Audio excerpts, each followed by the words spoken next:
Picture yourself in your early teens on May 25, 1983. You witnessed that cultural phenomenon called Star Wars and have grown up sharing the adventures of your favorite heroes. Your mind and body, but you don't know that yet, are ready for the last chapter in the saga.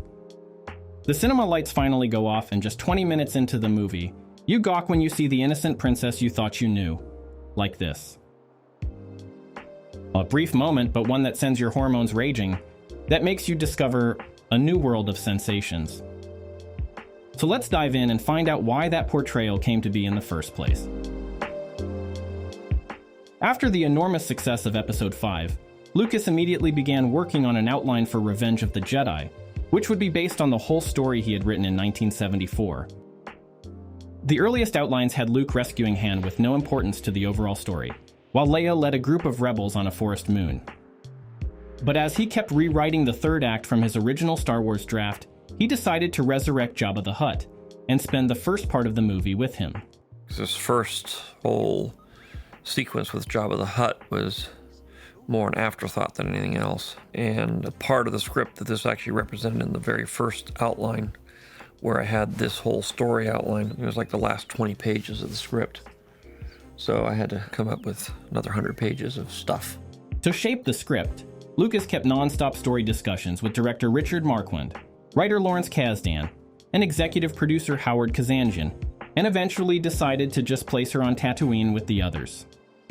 It was now time to discuss her portrayal, which would be very different from her other outfits for the movie. By that time, Carrie Fisher had expressed to Marquand her idea of softening Leia, though the final result was perhaps not what she intended.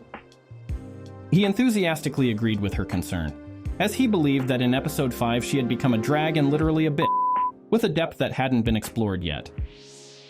Besides, Marquand hated her costumes, particularly her Cloud City outfit, expressing that Carrie, being a sexy woman, should wear sexier clothes. That "we" refers to costume designer Nilo Rodis Jamero and concept artist Joe Johnston and Ralph McQuarrie, who also kept pushing the dancing costume. Even Mark Hamill stated that it was there to give the movie a more mature layer.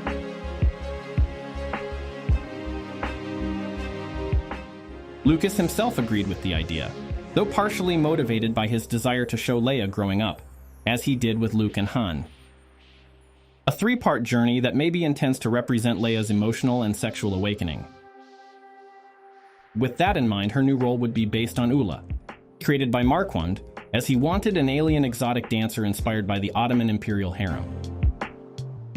And so the second draft of the script introduces the first mention of the iconic slave costume.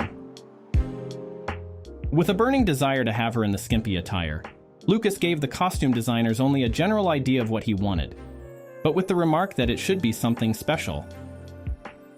Despite an initial struggle with how to dress the modest Leia, they turned for inspiration to a fantasy artist who concentrated on the female form, Frank Frazetta. As a personal favorite of Lucas, Frazetta had already played a pivotal role in Leia's depiction from the first Star Wars theatrical poster. Sculptures created by Richard Miller were also a major influence, and through a series of iterations, they refined the initial sketches until the final outfit was born. When I did show George the finished costume, he's looking at it and looking at it and looking at it, then he turns around and walks away, and the art director goes with him. And I thought, well, that's the end of that one, you know.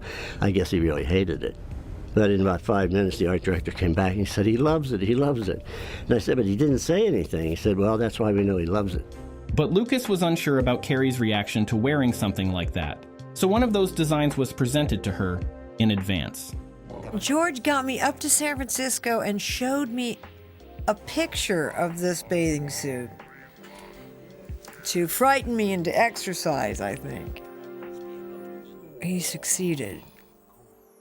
A wax casting technique was used to bring the outfit to life. To make a mold of Carrie's torso, Jamero asked her to put an ice-cold wax bra over her chest to conform it to her specific size and shape, to which she calmly replied, based on those proportions, Richard Miller made the so-called metal bikini out of rubber, at a cost of $8,000. Multiple versions were created to accommodate different scenes in the film, including a harder piece for those in which Fisher remained still, and a softer version for performing stunt work. Because her outfit was made of soft materials and she had lost weight since the initial fitting, it hung off her at times, and several scenes had to be reshot because of accidental exposure. Adhere to the skin when you laid down, so if there was anyone back here, he could see all the way to Florida. Needless to say, some took advantage of this. I would stand behind Jabba for days on end, gazing occasionally down at Carrie.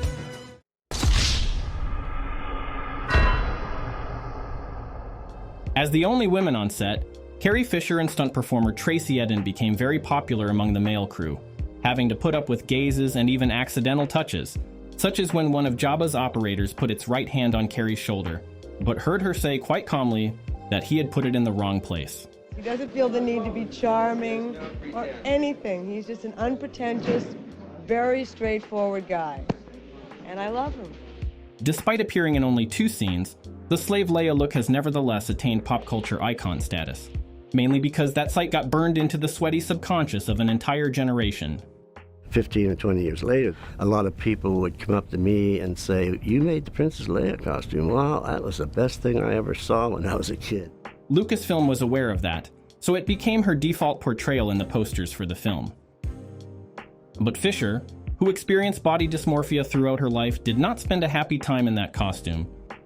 She had already been required to lose weight, then gain, and finally lose again to fit perfectly. In addition to that, Fisher had to sit up straight during her scenes in Jabba's palace. This is the other thing, too, that they wanted. Do not have any lines on the side of you. You know, there's no wrinkles on your body. Remain motionless, sit up really and naturally straight. And apart from the skimpy attire, Carrie had difficulties understanding the new Leia. The fast evolution from a full-time soldier to a more affectionate, supportive woman made her feel insecure in the character. And there was just one way to make her more female. So I think George did get confused. The less clothing on women, the more confused he is. Probably in a good way. She later remarked that Leia suddenly changed when being in the costume. The thing that killed me about this was you put me in the bathing suit and I shut up forever. Now I stopped talking from here on out. Carrie couldn't see Leia being silenced, so she asked to be pulled tight as a justification. But one good thing came out of it, as the frustration during the shooting of those scenes led her to decide to become a writer herself. We can agree that the sequence itself has some softcore overtones, with Leia as a passive sex object subdued by a male character. But Lucas may have intentionally turned that very idea. Though exposed and temporarily humiliated, Leia remains always in control, silent, waiting for the right moment to strike. And ironically, the vehicle for her revenge is the chains of her own captivity. Slave Leia merchandising has also been controversial, with the first official toy not being released until 1997, and being named Jabba's Prisoner. Contrary to the rumors that began in 2015, Disney continued depicting the costume. And while that might be true, they've tried to soften the concept of the slave Leia, mainly through a slight change in appearance, and by stopping the use of the word slave, a change that also suffered Boba Fett's Slave 1. I think we call it the fire spray. I think I've mentioned it in a couple of episodes. I'm trying to think, fire spray. I think it is a gunship now. That's what we're calling it. It was definitely removed from the canon in 2016, with the release of the novel Bloodline. While writing it, a Twitter movement called for the term to be removed, coming to the attention of author Claudia Gray.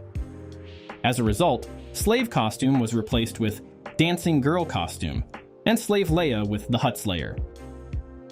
You see, language might be changed, but one thing's for certain. The impact the slave costume had will always be there.